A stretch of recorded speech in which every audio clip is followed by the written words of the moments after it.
সংবাদে আপনাকে স্বাগতম। শুরুতেই সংবাদ শিরোনাম, এরপর বিস্তারিত। ইরানের সঙ্গে ফের যুদ্ধে জড়ানোর ঘোষণা ইসরায়েলের, যা বলল যুক্তরাষ্ট্র। ট্রাম্পকে হত্যার পরিকল্পনা করছে ইরান, দাবি ইসরায়েলের। ইসরায়েলকে কড়া বার্তা সম্ভাব্য ব্রিটিশ প্রধানমন্ত্রী বার্নহ্যামের। পারমাণবিক শক্তি আরও বৃদ্ধি করতে চায় উত্তর কোরিয়া। আপনি যদি মুসলিমদের পাশে থাকতে চান তাহলে ভিডিওতে লাইক করে চ্যানেলটি অবশ্যই সাবস্ক্রাইব করে দিবেন। এখন বিস্তারিত। ইরানের সঙ্গে ফের যুদ্ধে জড়ানোর ঘোষণা ইসরায়েলের, যা বলল যুক্তরাষ্ট্র। যুক্তরাষ্ট্র ও ইসলামী প্রজাতন্ত্র ইরানের মধ্যে পুনরায় সংঘাত শুরু হওয়ায় যে কোনো মুহূর্তে প্রয়োজন হলে ইসরায়েল আবারও ইরানের বিরুদ্ধে যুদ্ধে যেতে প্রস্তুত। তবে যুক্তরাষ্ট্র ইরানের সঙ্গে সংঘাতে নতুন করে ইসরায়েলকে জড়াতে আগ্রহী নয়। ইসরায়েলি বিমান বাহিনীর নতুন পাইলটদের স্নাতক সমাপনী অনুষ্ঠানে এই ঘোষণা দেন। নিজের বক্তব্যে ইয়াল জামির বলেন, ইরানের বিরুদ্ধে যুদ্ধ এখনো শেষ হয়নি। তিনি বলেন, পরিকল্পনার খাতায় নতুন নতুন পরিকল্পনা রয়েছে।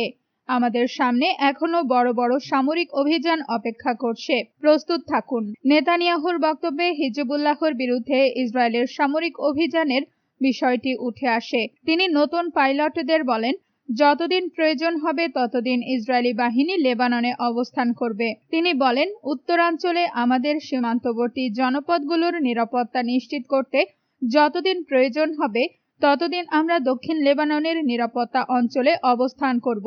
লেবানন দাবি করছে, আগামী সপ্তাহে রোমে নির্ধারিত পরবর্তী দফার সরাসরি আলোচনায় অংশ নেওয়ার আগে ইসরায়েলকে দক্ষিণ লেবাননের দুটি পাইলট জোন থেকে সেনা প্রত্যাহার করে সেগুলোর নিয়ন্ত্রণ লেবাননের সেনাবাহিনীর কাছে হস্তান্তরের প্রতিশ্রুতি বাস্তবায়ন করতে হবে। তবে ইসরায়েলি বাহিনী দক্ষিণ লেবাননে একটি বাফার জোন বা নিরাপত্তা বেষ্টনী বজায় রাখবে।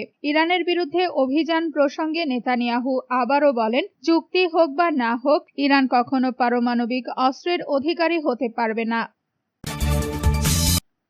ট্রাম্পকে হত্যার পরিকল্পনা করছে ইরান, দাবি ইসরায়েলের। মার্কিন প্রেসিডেন্ট ডোনাল্ড ট্রাম্পকে হত্যার পরিকল্পনা করছে ইরান, এমনটাই দাবি করেছে ইসরায়েলি গোয়েন্দারা। এই বিষয়ে তারা যুক্তরাষ্ট্রকে অবগত করেছে। মার্কিন সংবাদ মাধ্যম ওয়াল স্ট্রিট জার্নালের এক প্রতিবেদনে এ তথ্য জানা গেছে। প্রতিবেদনে বলা হয়েছে, সম্প্রতি ইসরায়েল যুক্তরাষ্ট্রের প্রেসিডেন্ট ডোনাল্ড ট্রাম্পকে জানিয়েছিলেন যে তাদের গোয়েন্দা তথ্য অনুযায়ী ইরান তার বিরুদ্ধে হত্যার চেষ্টার পরিকল্পনা করছে।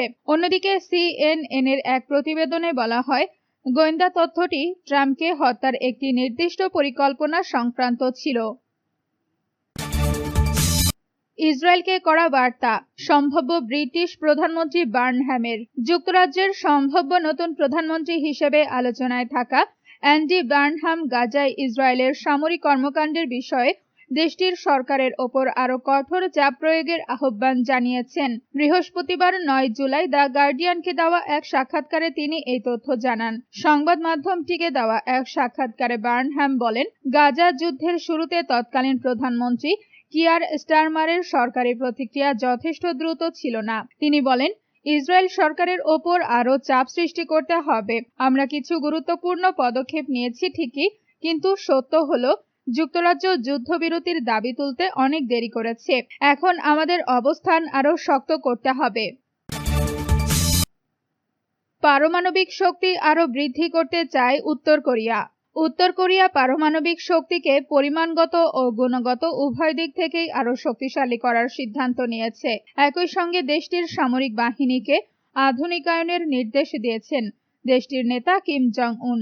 শুক্রবার 10 জুলাই রাষ্ট্রীয় সংবাদ মাধ্যম KCNA এই তথ্য জানিয়েছে। প্রতিবেদনে বলা হয়, বৃহস্পতিবার ক্ষমতাসীন ওয়ার্কার্স পার্টির কেন্দ্রীয় সামরিক কমিশনের সম্প্রসারিত বৈঠকে এসব সিদ্ধান্ত নেওয়া হয়। বৈঠকে কিম জং উন বলেন, শক্তিশালী সামরিক বাহিনী গড়ে তোলাই উত্তর কোরিয়ার নিরাপত্তা ও প্রকৃত শান্তি নিশ্চিত করার একমাত্র উপায়। কিমের ভাষ্য অনুযায়ী, এমন একটি আধুনিক ও শক্তিশালী সেনাবাহিনী প্রয়োজন যা দেশের বিরুদ্ধে আসা যে কোনো ধরনের হুমকি কার্যকরভাবে নিয়ন্ত্রণ ও প্রতিহত করতে সক্ষম হবে। বৈঠকে যুদ্ধ সক্ষমতা বাড়াতে সামরিক প্রযুক্তিগত অবকাঠামো আধুনিক করার পরিকল্পনাও অনুমোদন করা হয়েছে। পাশাপাশি পারমাণবিক শক্তি সম্প্রসারণ, সামরিক ঘাঁটিগুলোকে মানসম্মত, বিশেষায়িত ও আধুনিক করে তোলার বিষয়ে সিদ্ধান্ত নেওয়া হয়েছে।